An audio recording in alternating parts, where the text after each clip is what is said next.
आणि महाराजांची रंगशाळा, मळ्यातील रंगशाळा या ठिकाणच्या चक्रपाणी महाराजांनी 7 वर्ष लीळा क्रीडा केलेल्या आहेत.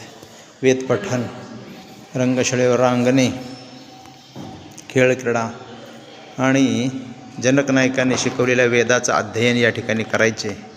अशी रंगशाळा, चक्रपाणी महाराजांचं मंदिर. लहानपणापासून चक्रपाणी महाराज या ठिकाणी आईच्या कडेवर बसून यायचे आणि आई या चौकामध्ये श्री चक्रपाणी महाराजांना मोकळं सोडायचे. त्यावेळेला देव इथे रांगायचे आणि थोडं मोठं झाल्यानंतर लहान मुलांच्या सोबत चक्रपाणी महाराज या ठिकाणी असलेले बारव, या बारवामध्ये चक्रपाणी महाराज स्नान करायचे. अशी या ठिकाणी असलेली ती बारव आहे. हे जे बारव दिसत आहे शेवाळ चढलेलं त्या ठिकाणी. या स्थानाला खूप खूप चक्रपाणी महाराजांचे रंगशाळा मंदिरातील स्थानास खूप खूप दंडवत प्रणाम.